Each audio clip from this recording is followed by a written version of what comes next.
again by welcoming all of you to our 11th annual Theology and Peace Conference, 11 years. Accepting the invitation to the beloved community, that is the theme of this year's conference. And again, I'd like you to join us in thanking our hosts, American Baptist College, especially Dr. Forrest E. Harris and Miss Mary Carpenter and Mr. Joseph Tribble. All of them worked hard to make this happen.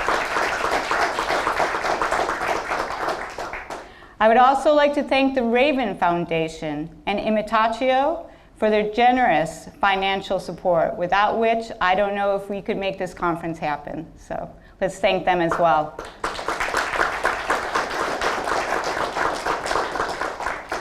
Last year, Theology and Peace celebrated its 10th anniversary, embracing we-centricity, practices that nurture the common good. That was our theme. With growing divisions in this country and the escalation of conflict, we recognized that we needed to equip ourselves with spiritual practices that transcend the political rivalry and the polarizing rhetoric poisoning this nation. So those of us familiar with mimetic theory and its origins in René Girard's insights regarding human nature and the origins of sacrificial violence recognize it as a powerful intellectual tool for understanding human relations and the construction of human culture, the foundations of our civilization.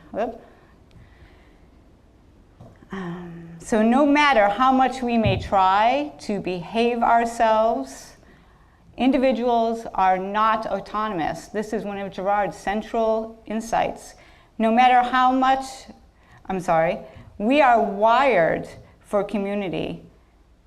The neuroscientist Vittorio Galese, who has found a strong resonance with mimetic theory, he has this to say. Every time we relate to other people, we automatically inhabit a we-centric space within which we exploit a series of implicit certainties about the other.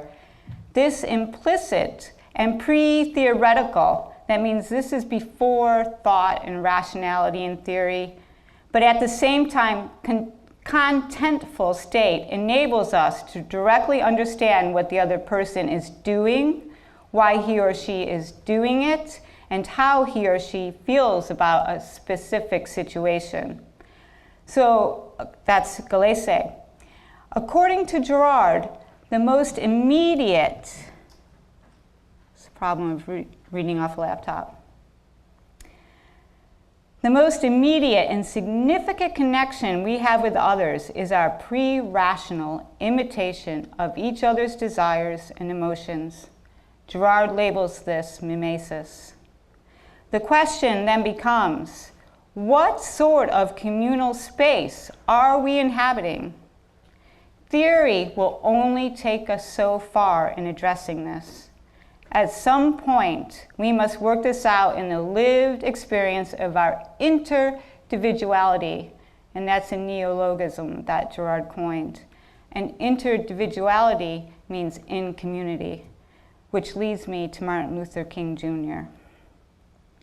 I don't know if King ever encountered René Girard or mimetic theory, but I do know that King understood how interconnected we are, that this remains true despite the many cruel and violent ways we try to deny it.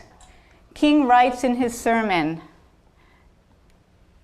"The Man Who Is a Fool," in a real sense, all life is interrelated. All men are caught in an inescapable network of mutuality, tied in a single garment of destiny. Whatever affects one directly affects all, indirectly.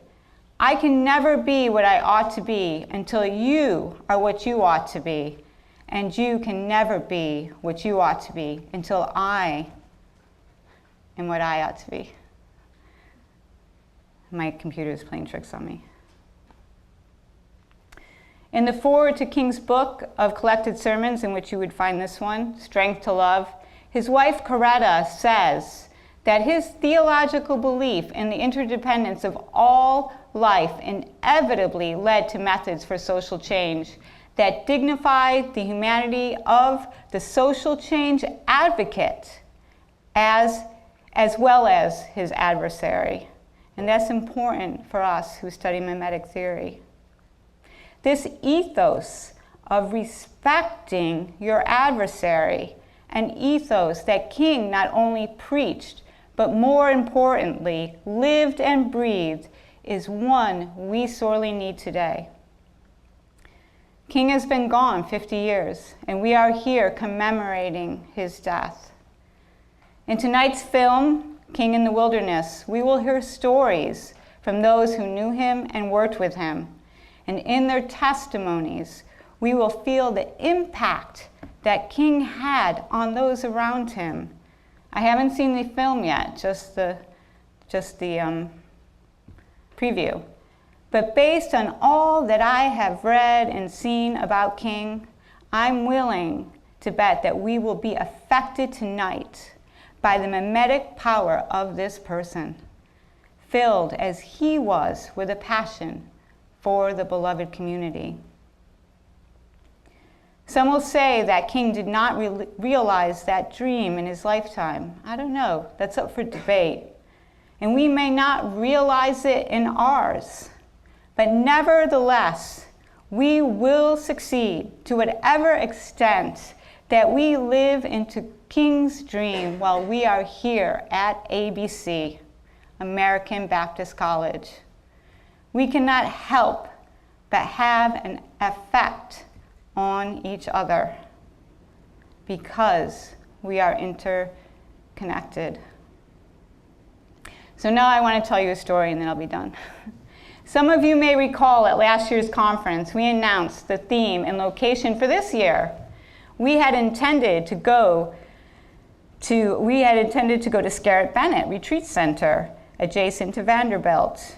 And the theme we were proposing at that time was finding ourselves in each other. Is that right, Preston? Each other is a neologism that David Dark coined, is that correct? And as we sought speakers, though, Dr. Forrest E. Harris was the first person that came to mind. We had heard that Dr. Harris, like King, is a leader of moral conscience, able to rise above the rhetoric of scapegoating and the tide of exclusive politics to welcome the other.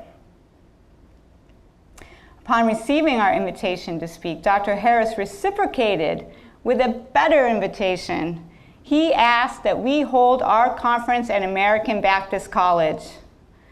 And after going to our website and finding there an image of Martin Luther King Jr., he suggested we come here to commemorate the 50th anniversary of King's death. Is that true? Last September, we came to visit the Theology and Peace Board. And we were so affected by the warm welcome we received and the mutuality we quickly recognized that upon leaving, we couldn't shake the feeling that we had been called to center our conference around King's beloved community. And before the day was out, the board had decided to accept Dr. Harris's invitation. And that's why we're here. So this meant we had to change our conference theme. But don't worry, we're saving each other for another year. And we plan to ask David Dark to join us. But with our new sense of purpose now, we were quickly able to identify our speakers for this conference. They are the Reverend Dr. Thea Smith, who teaches religion at Emory. And Thea, is it true, were you a founding member of the Colloquium on Violence and Religion? That's the academic community, the academic association dedicated to René Girard's work and the study of mimetic theory. He is also a co-founder of Southern Truth and Reconciliation. and he gives workshops on the beloved community. So we asked him, and he's here.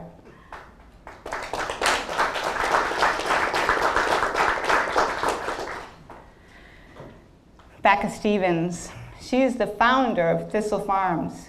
She opened a sanctuary where she lives in loving community with survivors of sex trafficking. I'd say that's incarnating the beloved community. And the Reverend Jeannie Alexander, director of No Exceptions Prison Collective, which advocates for incarcerated individuals and their families collaboratively, including them in that process. But she is also a co-founder and resident of Harriet Tubman House, an interfaith community dedicated to restorative practices in earth stewardship and human rights. She's living in community. So all our speakers here are, in one way or another, incarnating King's vision of the beloved community, nurturing it, and sometimes in the most unlikely places. And in this process, they are proving that it is our interconnectedness, our individuality, which is the means, maybe the only means, by which we transform our communal space. Thank you.